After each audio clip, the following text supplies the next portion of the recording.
Good evening and welcome to the Ollywood platform. मेरा नाम है मारुत शर्मा, आपका लॉजिकल रीजनिंग का एक्सपर्ट आपके सामने आ गया हूं आज एक प्रैक्टिस सेशन जो हमारा चल रहा है उसको कंटिन्यू करने के लिए।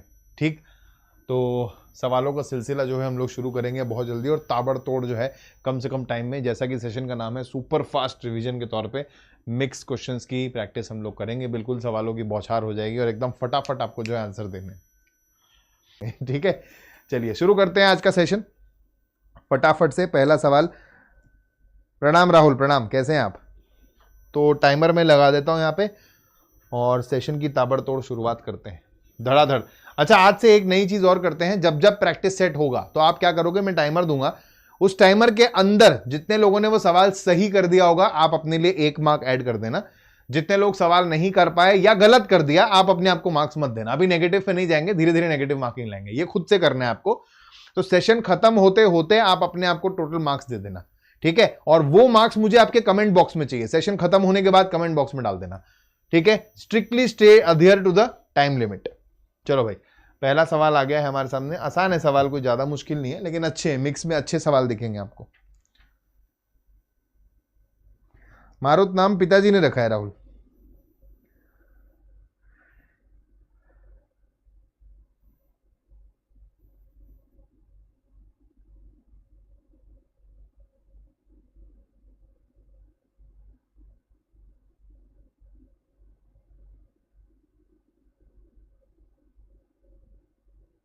और जो आते जा रहे हैं साथ साथ लाइक करते चलो। क्या बात है, संदीप बिल्कुल ठीक, राहुल बिल्कुल ठीक, शाबाश, good good good good, very good. तो भाई क्या हो रहा है यहाँ पे, अगर आप देखोगे कौन सा इनमें से एक देश नहीं है, कंट्री नहीं है, तो साफ नजर आ रहा है कि ये इंडिया है। लिखने की जरूरत नहीं है, बस मैं लिख रहा हूं ताकि जो पीडीएफ पढ़ेगा उसको समझ में आ जाएगा। ये चाइना है, ये पेरू है, तो भाई यही है जो काबुल है, और काबुल एक देश नहीं है, एक शहर है, अफगानिस्तान का कैपिटल है। तो ऑप्शन डी जो है मेरा करेक्ट आंसर हो जाएगा। नेक्स्ट, अगला सवाल।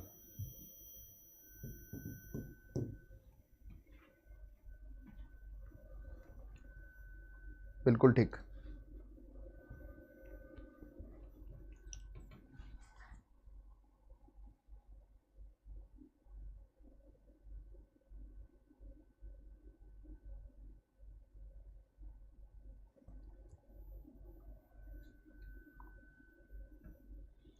क्या बात है, बिल्कुल सही, बहुत ही आसान सा सवाल है। आपको ये बता रहा है कि डिटेल्स अगर इस तरीके से लिखा हुआ है तो अब देखो, जब सेम ही लेटर्स इसमें दिख रहे हैं आपको, जब सेम ही लेटर्स यहाँ पे हैं, मतलब मूवमेंट पैटर्न है। मूवमेंट पैटर्न मतलब कुछ ना कुछ बस खाली शिफ्टिंग करके जंबल करके बनाया गया है। तो यहाँ पे अगर मैंने इसको तोड़ा 3 टुकड़े में, 3 टुकड़े में और एक इधर, तो इसको उलट दिया, इसको उलट दिया और इसको आगे आगे सेम रखा है, ठीक है? यही है, तो यही काम इधर करना है।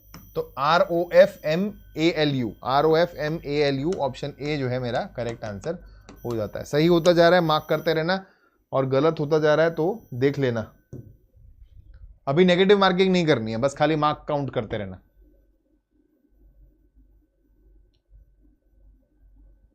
हाँ, मतलब मेरे नाम से बहुत रेयरली मुझे कोई अपनी पूरी लाइफ में मिला है। मिले हैं, 2-4 लोग मिले हैं, बट बहुत रेयर, बहुत ही रेयर। इसका अर्थ जो है वो पवन देव के लिए यूज किया जाता है। मारुत संस्कृत के अंदर मरुत बोलते हैं, मरुतः, और हिंदी में मारुत शब्द का प्रयोग किया जाता है, जिसकी वजह से हम बजरंगबली को मारुति नंदन बुलाते हैं, यानी मारुत के नंदन, यानी मारुत के पुत्र। चलिए दूसरा सवाल लगाते हैं।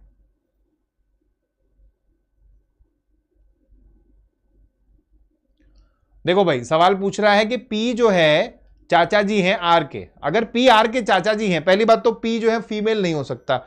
यहां पे माइनस जो है फीमेल दिखा रहा है, तो पी के बाद माइनस नहीं आएगा, वो तो कहीं भी नहीं आ रहा है। दूसरा, पी और आर में डायरेक्ट संबंध नहीं होगा कहीं पर भी, क्योंकि चाचा तो कहीं दिया ही नहीं हुआ है, कहीं पर भी अंकल तो रिलेशन में नहीं है। तो पी और आर में डायरेक्ट संबंध नहीं है, तो ये सवाल तो हट गया आपका, ये तो बन ही नहीं सकता है। अब इन 3 में से 2 में डिवाइड आ रहा है, तो उसी से शुरुआत करके देखते हैं। पी डिवाइड बाय क्यू मतलब क्या है? पी जो है वो भाई है क्यू का, तो पी को भाई बना दिया क्यू का। अब क्यू माइनस में बोल रहा है मदर है, तो ये तो होगा नहीं। क्यू प्लस इंटू में बोल रहा है फादर है, क्यू फादर है आर का, तो भाई ऑप्शन डी से सीधा सरल समझ में आ गया है कि आर के चाचा जी जो है वो पी है। तो ऑप्शन डी मेरा करेक्ट आंसर यहां पे हो जाएगा। ठीक, क्लियर? नेक्स्ट, अगला।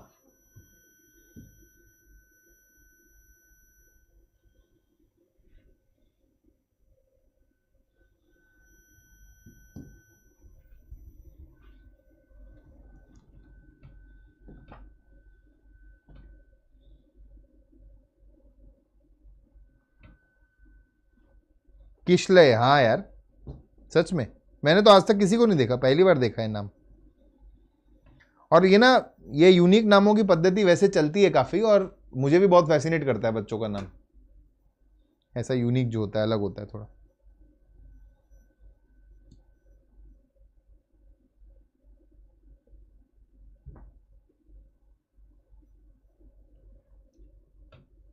बड़ा अच्छा सवाल है, चाहिए तो और टाइम ले लो इस पे।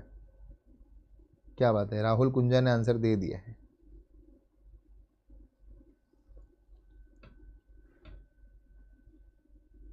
या ये कोई और क्वेश्चन का आंसर है?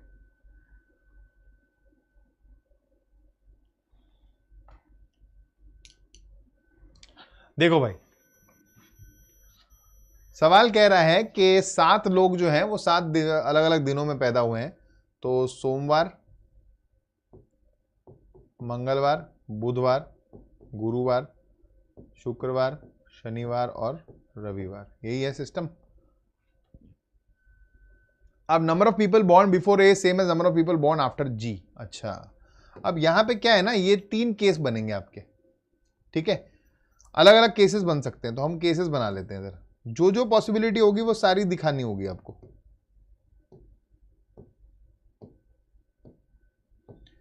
देखो, पहला केस बोल रहा है कि ए से पहले जितने लोग हुए हैं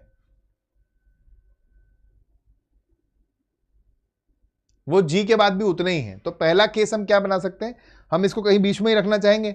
अब यहां बीच में तो रख नहीं पाओगे, 3 ऊपर तो जी के नीचे 3 तो होंगे नहीं, तो यहां नहीं आएगा। लेकिन यहां आ सकता है कि ए के ऊपर 2 लोग हैं और जी के बाद 2 लोग हैं। एक केस ये है। दूसरा, ए के ऊपर 1 है और जी के नीचे जो है एक बंदा और है, तो ये कह सकते। और तीसरा ये भी केस बन जाएगा कि भाई ए के पहले कोई नहीं है और जी के बाद भी कोई नहीं है। ये 3 केस आप बना सकते हो यहां पे फटाफट, हर सेंटेंस में मल्टीपल केस बनेंगे।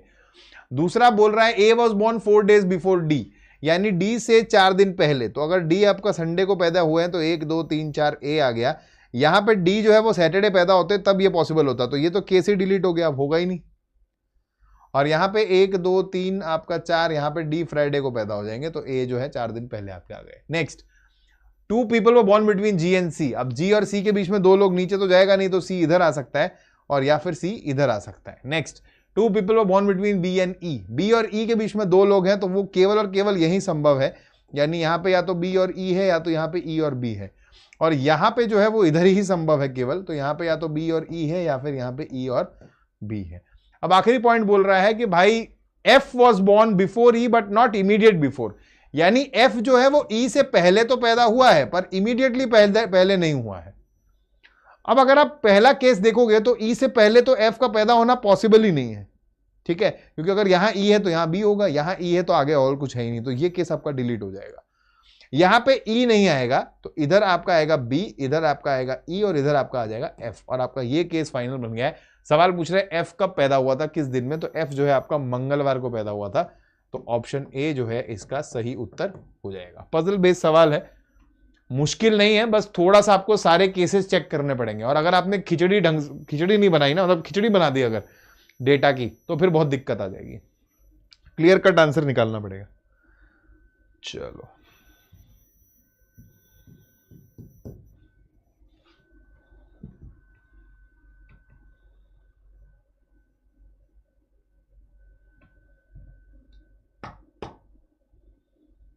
हिंदी इसमें था ही नहीं यार, पैराग्राफ इंग्लिश में ही था, बस हिंदी में सवाल दिया हुआ था।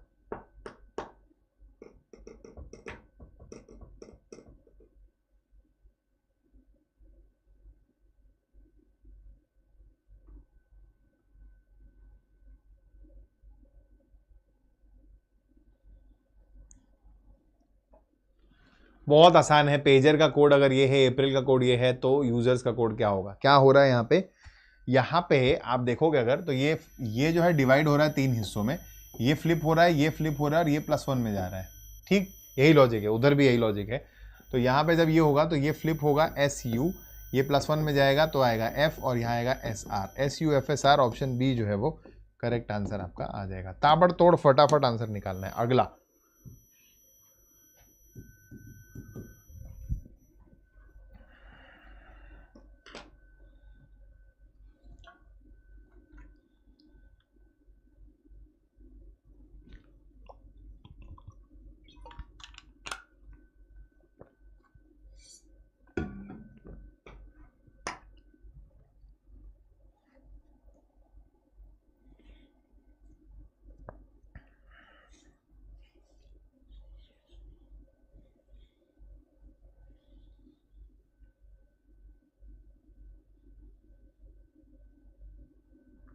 भाई देखो सवाल पूछ रहा है यहाँ पे कि प्लस और माइनस को बदलने से कौन सा सही होगा, ठीक है। तो यहाँ प्लस आ गया, यहाँ माइनस आ गया। अब इसको देखोगे आप, 4 से 4 16 कट जाएगा 4 बार, और 3 ये 12 आ गया। 12 में से 12 घटा के 0 हो गया, 11 बच गया। तो ये ऑप्शन तो सही है। दूसरा यहाँ पे प्लस और माइनस लगाएंगे तो यहाँ पे आ गया 9 और यहाँ पे आ गया 45। 45 में 9 जोड़ोगे 53 में 30 घटाओगे 28 नहीं हो सकता है। तो केवल 1 ऑप्शन सी जो है वो करेक्ट आंसर है। केवल एक जो है वो सही है, दूसरा सही नहीं होगा। तो ऑप्शन सी आपका सही उत्तर है। अगर सही दिया है तो ठीक, वरना नहीं। देखो समय सारणी, टाइम टेबल और टाइम जो दिया है वो बहुत आवश्यक है, यानी विद इन स्टिपुलेटेड टाइम आपको कंप्लीट करना है सवाल अपना, तो ही आप इसके मार्क्स काउंट करोगे, नहीं तो नहीं। Correct, good.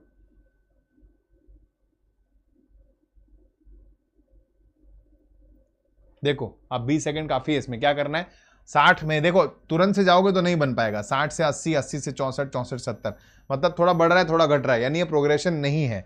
प्रोग्रेशन नहीं है तो ज्यादा चांस है ऑल्टरनेट होने का। 4 4 4 72, आंसर खत्म। ठीक है, आंसर खत्म। थोड़ा विश्वास रखो यार अपने आप पे, अपने आप पे विश्वास रखा करो। इस क्वेश्चन को बहुत लोग जो है रीचेक कर लेते हैं फालतू में, कोई जरूरत नहीं है। लगाओ ताबड़तोड़ लगाओ।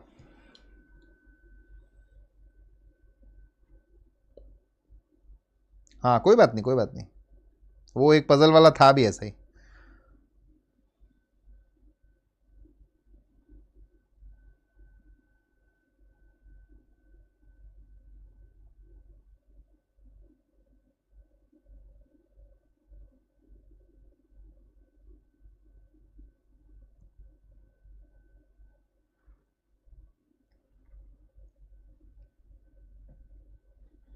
देखो 7 लड़के हैं, एक प्रतियोगिता में भाग ले रहे हैं, ठीक है, दिलवा देते हैं प्रतियोगिता में भाग।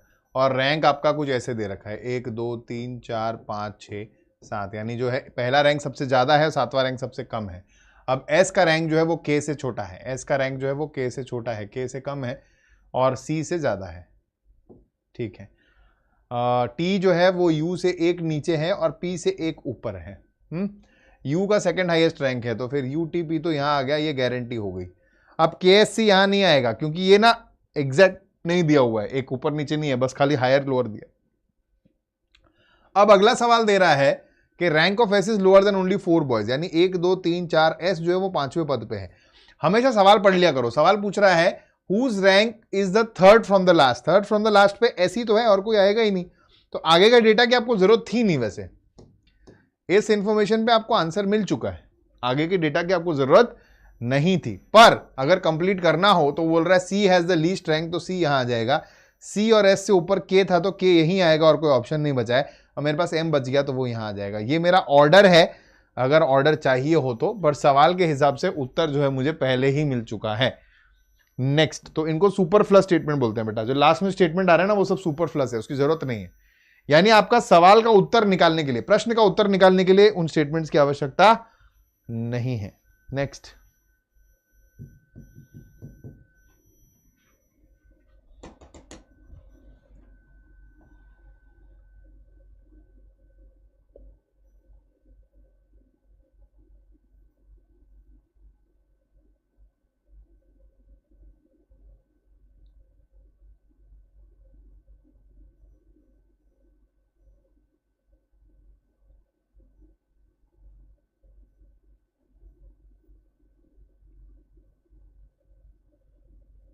देखो कहां है एस, ध्यान से देखोगे तो आपको ऑप्शन बी में नजर आ जाएगा।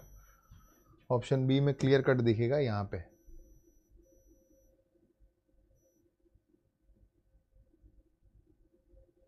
ठीक, और कहीं भी ऐसा कंप्लीट नहीं बनेगा फिगर। नेक्स्ट, अच्छा है ये सवाल, इजी है, बहुत इजी है, 2 एलिमेंट देख के मिल जाएगा आंसर।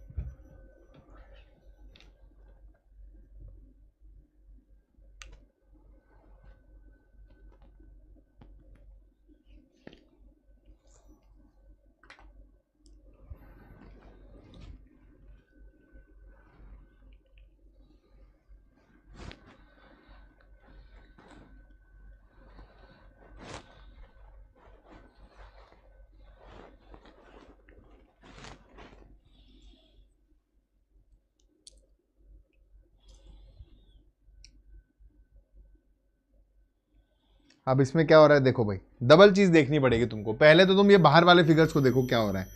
तो ये जो रेक्टेंगल है ये यहाँ जा रहा है, सॉरी ये जो प्लस वाला है ये इधर आ रहा है, रेक्टेंगल इधर जा रहा है, और ये एलिप्स जो है वो यहाँ जा रहा है। ये साइक्लिक मूवमेंट हो रहा है इनका, सेम इधर भी हो रहा है, सेम इधर भी होगा। तो रेक्टेंगल पहले आ जाएगा, एलिप्स सेकंड पे आएगा, और प्लस वाला साइन थर्ड पे आएगा, यानी कि अरेंजमेंट तो कुछ ऐसा ही दिखेगा आपका। तो ऑप्शन ए उड़ गया, ऑप्शन बी उड़ गया, बचा सिर्फ सी और डी में से है। अब इनकी लाइनें देखो, अंदरूनी लाइनें को देखो जरा, ऐसे पॉइंट कर रही है मान लो 45 degree clockwise, 45 degree clockwise, clockwise clockwise clockwise clockwise clockwise clockwise. तो अगला जो है आंसर स्लैंट आना चाहिए, हॉरिजॉन्टल बिल्कुल, और वो ऑप्शन सी में आपको दिखेगा। तो ऑप्शन सी जो है वो करेक्ट आंसर है, यानी कि अंदर की जो लाइनें हैं वो भी एक पैटर्न फॉलो कर रही हैं।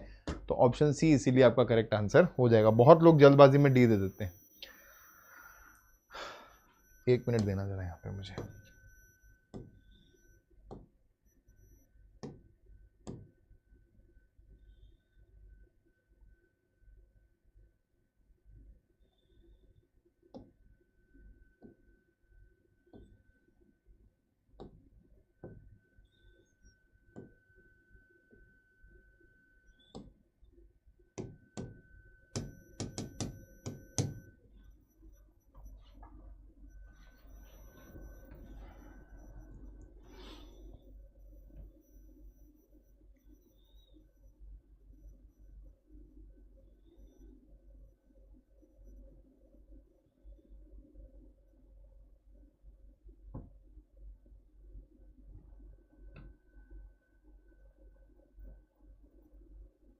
बिल्कुल सही। तो अगर आप ऑप्शंस देखना शुरू करोगे तो आप पहले पे तो एस दिख रहा है फ्लिप में, दूसरे पे ई दिख रहा है फ्लिप में, तीसरे पे 7 नंबर जो है फ्लिप नहीं हो रहा है ऑप्शन डी में, तो ये चला जाएगा। फिर 6 फ्लिप हो रहा है, वी फ्लिप हो रहा है, आपका क्यू यहाँ पे फ्लिप नहीं हो रहा है, तो ये चला जाएगा। इसके बाद एल जो है यहाँ पे फ्लिप नहीं हो रहा है, ये चला जाएगा। तो ऑप्शन ए जो है हमारे पास करेक्ट आंसर बचेगा। नेक्स्ट,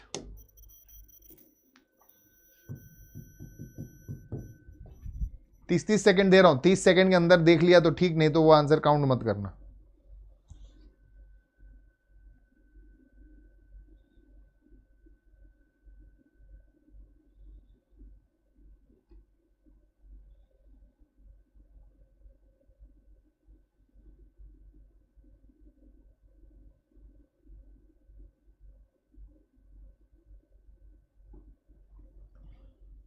देखो भाई इसमें क्या हो रहा है, इसमें सीधा सीधा ऑप्शन चेक करोगे आप। ये देखो, जब आप ऑप्शंस देखोगे, जब प्रेशर पड़ता है ना टाइम का, तब गलतियां होती है। यहाँ पे क्या होगा, ये आपका इधर बनेगा और फिर ऊपर की तरफ खुलेगा, तो ये ट्रायंगल जो है ऐसे उल्टा हो जाएगा।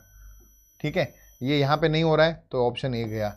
ये आपका बाकी 3 जगह हो रहा है। अब बाकी 3 जगह यही ट्रायंगल, ये वाला ट्रायंगल जब ऐसे खुलेगा फ्लैप में, तो ये दोनों नीचे की तरफ होंगे और ऊपर में दोनों ऊपर की तरफ होंगे। करेक्ट, वो यहाँ पे नहीं हो रहा है तो गया, यहाँ पे भी नहीं हो रहा है गया। केवल ऑप्शन सी ही करेक्ट आंसर है, केवल ऑप्शन सी ही जो है वो करेक्ट आंसर है। और ये सारे ऑप्शन आपको जो है सिमेट्री से बहुत आसानी से नजर आने लग जाएंगे। अगर आपने सिमेट्री देखना सीख लिया, यानी कि कौन सा जो है मेरी कटिंग के हिसाब से परफेक्ट चल रहा है, तो वहां से आपको आंसर जो है वो करेक्ट मिल जाएगा। Next,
correct.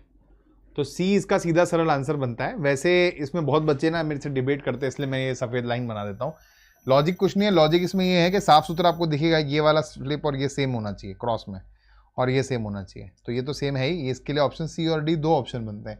डी गलत क्यों है? क्योंकि इसमें डबल बॉर्डर है, ध्यान से देखोगे अगर तो इसमें डबल बॉर्डर दे रखा है, अंदर पूरा सेम है बट बाहर डबल बॉर्डर है। यहाँ पे सिंगल ही चाहिए आपको, डबल बॉर्डर की रिक्वायरमेंट नहीं है, तो ऑप्शन सी ही करेक्ट है, ऑप्शन डी करेक्ट नहीं होगा। बट बच्चे बहस करते हैं इसलिए मैंने यहाँ पे एक सफ़ेद लाइन और डाल दी है, आपकी लाइन ही गायब कर दी है ताकि आपको ढूंढने में मुश्किल ना हो। ठीक है, ऑप्शन सी जो है वो करेक्ट आंसर हो जाएगा इसका, सीधा सरल उपाय है, कोई दिक्कत नहीं। तभी 30 सेकंड दिए थे, लगाओ। अच्छा, इसमें हिंदी भी देखनी होगी ना आपको, चलो पहले इंग्लिश का सवाल देख लो।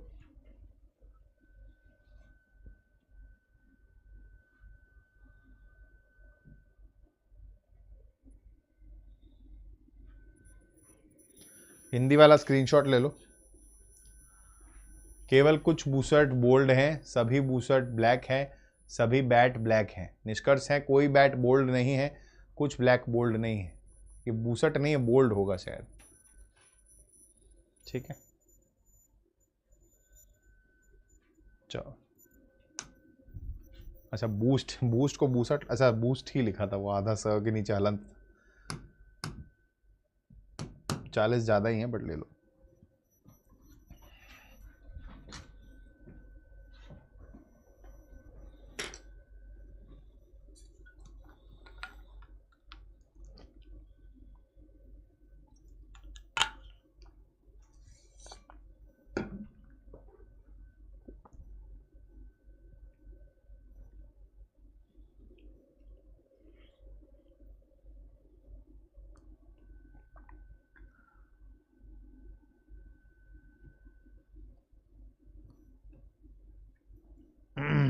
चलो देखो यार, only a few boost is bold, यानी कि कुछ बूस्ट जो है वो बोल्ड है, कुछ बूस्ट जो है वो बोल्ड है और कुछ बूस्ट जो है वो बोल्ड नहीं है। ओनली अ फ्यू का अर्थ यही होता है ना कि सम और सम नॉट दोनों ही करेक्ट होगा एट द सेम टाइम, उन दोनों के बीच। ऑल बूस्ट इज ब्लैक, यानी सभी बूस्ट जो है वो ब्लैक होगा। इसको कुछ लोग खाली फ्यू लेके कर लेते हैं, ऐसे नहीं होगा बेटा। ऑल बैट इज ब्लैक, तो ये बैट भी जो है यहीं आएगा ब्लैक के अंदर।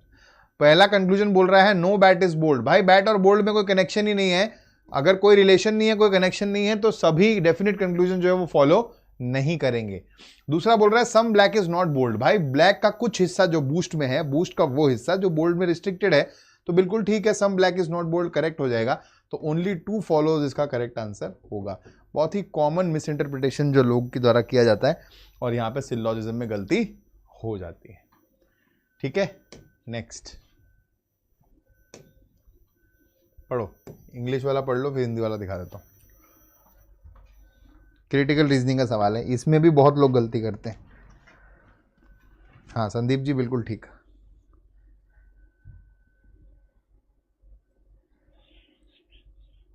दो सेंटेंस आपको दिए हैं और पूछ रहा है कौन सा कारण है और कौन सा उसका प्रभाव है। ये हिंदी में आ गया। पुलिस प्राधिकरण ने हाल ही में घर तोड़ने वालों के एक समूह को पकड़ा है। ये घर तोड़ने वाले नहीं है, हाउस ब्रेकर मतलब बर्गलर्स को बोला जाता है, जो चोर होते हैं। तो घरों में चोरी करने वालों के एक समूह को पकड़ा है।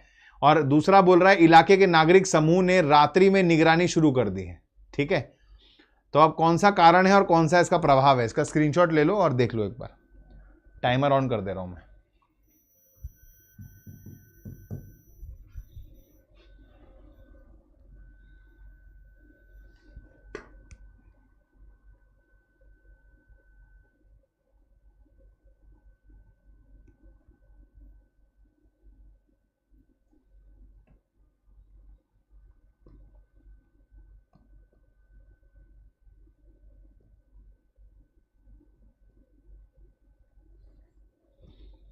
अब इसमें बहुत कॉमन मिसकंसेप्शन बन जाता है ये। Police authority has recently caught a group of house breakers. अब यहाँ पे क्या होता है, कॉज एंड इफेक्ट पढ़ने के लिए हमारा एक जो तरीका हम सब जानते हैं कि बीच में बिकॉज लगा के पढ़ते हैं, और जहां सेंस बनता है बिकॉज के बाद वाला कॉज, बिकॉज के पहले वाला इफेक्ट। यहां अगर आप ध्यान से पढ़ते हो तो क्या दिखता है आपको, पुलिस अथॉरिटी ने हाल ही में एक चोरों के ग्रुप को पकड़ा है क्योंकि नागरिक जो समूह है उसने लोकेलिटी में नाइट विजिल शुरू कर दिया है। Citizen group in the locality started night vigil in the area. और आपको लगता है ये सेंस बना रहा है, तो आपको लगता है कि भाई स्टेटमेंट 2 कॉज है और स्टेटमेंट 1 इसका इफेक्ट है। बहुत बच्चा पहले ही बार में यही लेकर के आंसर आ जाता है। ठीक है, तो वो ये कह रहा है, अब इसमें आप एक अजम्पशन लगा रहे हो बीच में। वो अजम्पशन क्या है बेटा, कॉज एंड इफेक्ट के अंदर डायरेक्टली कुछ अजम्पशन नहीं लगेगा, डायरेक्ट रिलेशन है तो ही बोलोगे। अजम्पशन आप ये बना रहे हो कि पुलिस वाला जो है वो हाउस ब्रेकर्स को या बर्गलर्स को इसीलिए पकड़ पाया क्योंकि नाइट विजिल कर रहे थे सिटीजन, तो उन्होंने नाइट विजिल किया, उन्होंने बर्गलर्स का देखा, उन्होंने पुलिस को रिपोर्ट किया, पुलिस ने उनको धर दबोचा। ये आपका अजम्पशन है, ठीक है। तो यहां पे आप गलती खा जाओगे, ये गलत हो जाएगा। फिर लोग उसको उल्टा भी पढ़ते हैं, कुछ लोग बोलते हैं नहीं ऐसे नहीं होगा, ऐसे होगा। The citizens group in the locality have started night vigil in the area because the police authority has recently caught a group of house breakers. तो वो बोलता है नहीं सर ये वाला करेक्ट होगा कि भाई लोगों ने अब निगरानी रखना शुरू कर दिया है रात को। नाइट विजिल मतलब रैंडम निगरानी नहीं होती है, प्रॉपर निगरानी हो रही है नाइट में, क्योंकि पुलिस ने हाल ही में जो है कुछ लोगों को पकड़ लिया है। मतलब पुलिस ने पकड़ लिया है तो आप यहां पे ये अजम्पशन ले रहे हो कि और लोग आएंगे अब बर्गलरी करने, जिसके लिए नाइट विजिल रखना जरूरी हो गया है, या फिर उनको पुलिस पे भरोसा ही नहीं रह गया है कि भाई पकड़ लिया है तो अब भी और भी आ सकते हैं और तुम शायद नहीं पकड़ पाओगे, तो अब हमें नाइट विजिल रखनी पड़ेगी। ये भी तुम अज्यूम कर रहे हो, ये भी गलत है। इसका सीधा सरल आंसर है, ठीक है। मैंने आपको जब भी कॉज इफेक्ट के बारे में थोड़ी सी डिटेल दी है तो मैंने आपको यही बताया है कि कॉज इफेक्ट के अंदर अगर दो इंडिविजुअल सेंटेंसेस हैं जो आपस में रिलेटेड हैं कुछ हद तक, तो ज्यादा चांसेस हैं, मतलब अगर वो इन दोनों को फॉलो नहीं कर रहे हैं तो ज्यादा चांसेस होंगे, 90% से ऊपर के चांस हैं कि वो दोनों इंडिविजुअल इफेक्ट्स हैं। अगर वो रिलेटेड हैं तो इफेक्ट्स ऑफ कॉमन कॉज हैं, अगर रिलेटेड नहीं है तो इफेक्ट्स ऑफ इंडिविजुअल कॉज है। और ये ऑप्शन डी आ जाएगा आपका आंसर, जहां पे दोनों ही स्टेटमेंट जो है किसी कॉमन कॉज का इफेक्ट है। वो कॉमन कॉज क्या है कि भाई चोरी हुई है कहीं, तो पुलिस ने पकड़ भी लिया है और लोगों ने नाइट विजिल भी बढ़ा दी है, ठीक है। ये एक प्रीवियस ईयर क्वेश्चन है जिसका ये ऑफिशियल आंसर की में आंसर आया था और बहुत बच्चों को कंफ्यूज करके लेकर गया था ये, ठीक है। चलो डेटा सफिशिएंसी का सवाल लगा लेते हैं।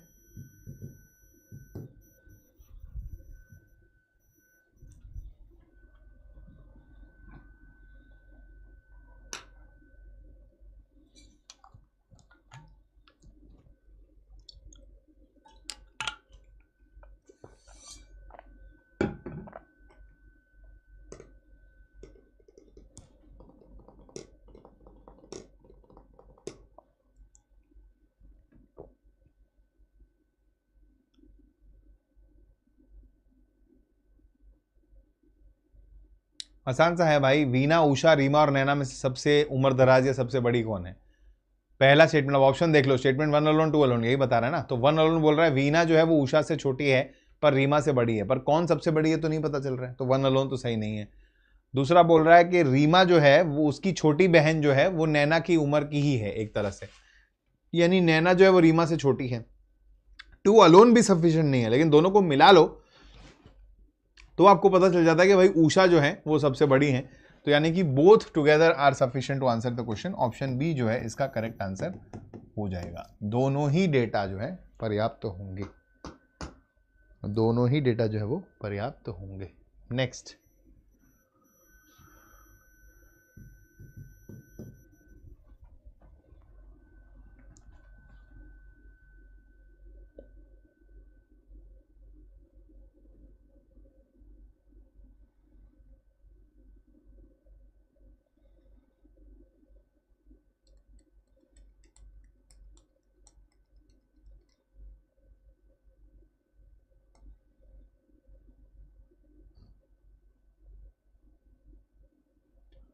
करेक्ट।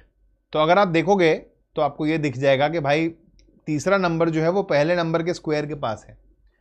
तो आप 7 का स्क्वायर करोगे तो 49 आएगा 49, और यहाँ पे 43 मतलब 6 घटाने से आ रहा है, और 5 का स्क्वायर करोगे तो 25, 25 में से 4 घटा के आ रहा है। तो आपको क्या दिख जाएगा, आपको साफ दिख जाएगा कि भाई इसका डबल कर दिया है, इस वाले का स्क्वायर कर दिया है और इन दोनों को सब्ट्रैक्ट कर दिया, तो ये वाला आंसर आ गया है। तो भाई आंसर आ जाएगा 11 का स्क्वायर 121 माइनस 10।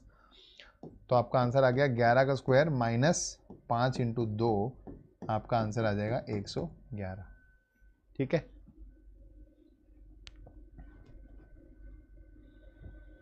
अब कुछ लोगों ने इसका एक और तिकड़म निकाला है, वो ये निकाला है कि भाई अगर मैं 7 को 3 से गुना कर दूं तो 21, उसका डबल कर दूं तो 42, उसमें 1 जोड़ दूं तो 43, 5 को 2 से गुना करूं 10, 10 का दुगना कर दूं 20, उसमें 1 जोड़ दूं तो 21, वो भी लॉजिक सही है। 11 को 5 से गुना करूं 55, 55 का डबल करूं 110, 110 में 1 जोड़ दूं तो 11। ये सब मैथ्स यार इधर उधर से सब जुड़ी हुई है, तो कोई ज़्यादा झंझट की बात नहीं है। ठीक है, चलिए अगला सवाल।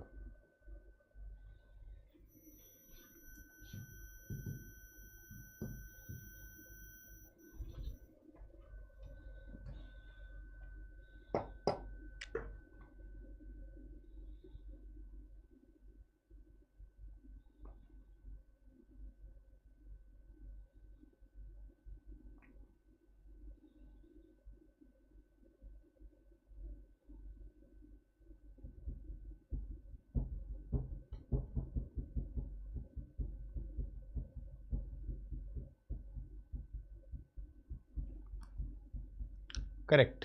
तो यहाँ पे क्या हो रहा है, आर लेस देन एफ होगा क्या भाई? यहाँ पे तो यही गेट बंद हो गया, तो आर तो जाएगा नहीं आगे, तो खत्म हो गई कहानी।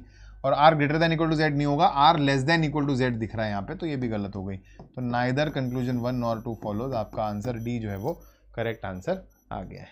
नेक्स्ट करेंगे अगला। अच्छा सवाल है ये भी। कहाँ रखूंगे दिक्कत में।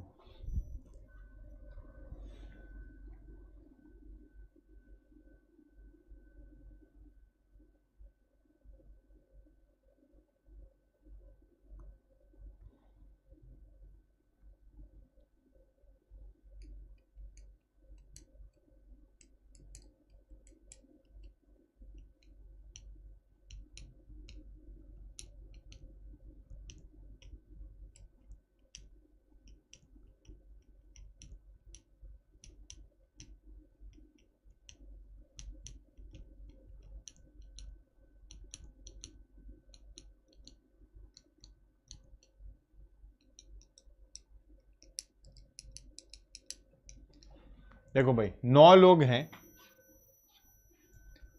तो 1 2 3 4 5 6 7 8 9, 9 लोग नॉर्थ की तरफ, उत्तर की तरफ मुख करके बैठे हुए हैं। ठीक है, राहुल जो है वो बीना के चौथे दाईं ओर है, तो बीना होगी 1 2 3 और राहुल है। ठीक है, कोमल जो है वो आदित्य के सेकंड लेफ्ट पे है। अब आदित्य के सेकंड लेफ्ट पे जो है वो कोमल है, यानी कि यहां पे, और यही कोमल जो है वो अजय के फोर्थ राइट पे है। तो 1 2 3 ये अजय हो जाएगा, अजय के 1 2 3 4th राइट पे कोमल है, और ये अजय जो है वो 5th लेफ्ट पे है अजीत के, यानी 1 2 3 4 अजीत जो है वो यहां आ जाएगा। अजीत कोमल और आदित्य के बीच में आ जाएगा। ठीक है, अब सवाल पूछ रहा है कि भाई अजय जो है वो बीना का इमीडिएट नेबर नहीं है। ठीक है, और आदित्य जो है वो एक्सट्रीम राइट एंड पे बैठा हुआ है, तो भाई ये तो कहानी इजी हो गई हमारे लिए। आदित्य, अजीत, कोमल, उसके बाद 1 2 3 का गैप, फिर अजय। ठीक है, अब बीना और इसके बीच में 4 लोग का फर्क है, तो अगर ये राहुल यहां बैठता है तो 1 2 3 4 और बीना, ये यही मुमकिन हो पाएगा, और तो कुछ मुमकिन होगा नहीं। तो बीना के बाद 1 2 3 4 और राहुल जो है वो यहां बैठा होगा, यही होगा। ये कुछ गलत कर दिया है?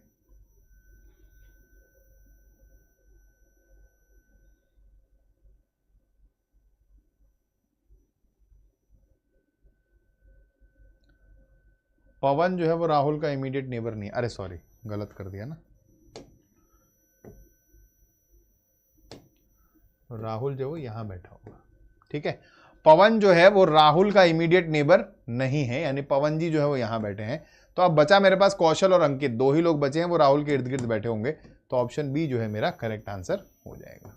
ठीक है, अभी सवाल बचा है, इसका आप स्क्रीनशॉट ले लोगे और मुझे करेक्ट आंसर जो है वो कमेंट बॉक्स में डाल दोगे। इसका स्क्रीनशॉट लेके करेक्ट आंसर जो है वो कमेंट बॉक्स में डाल दोगे। फिगर एनालॉजी का सवाल है, और इसके अलावा आप आज क्या करने वाले हो ये भी मैंने आपको बता दिया है कि आपने जो 20 सवाल आज किए हैं ये वाला मिला करके टोटल स्कोर आपका क्या रहा है, यानी कि आपको मुझे सिर्फ पॉजिटिव स्कोर चाहिए, नेगेटिव मार्किंग वाला सिस्टम में मत जाना। क्वेश्चन गलत कर दिया है या छोड़ दिया है, दोनों ही सूरतों में मार्क्स मत देना अपने आपको। जितने सवाल किए हैं ईमानदारी से कमेंट बॉक्स में डाल के बताना क्लास के बाद कि भाई क्या स्कोर रहा है और क्या तैयारी है और कितना और आगे बढ़ने की जरूरत आप लोगों को है। इसी के साथ सवालों का सिलसिला और सेशन का सिलसिला यहीं समाप्त करते हैं। आप सभी का बहुत बहुत धन्यवाद है। सेशन को लाइक, शेयर और चैनल को सब्सक्राइब जरूर कर दें, और इसको जरूर से जो है आप कमेंट कीजिए, आपके कमेंट का मुझे इंतजार है। Thank you so much for joining live guys, bye bye, नमस्कार, जय हिंद।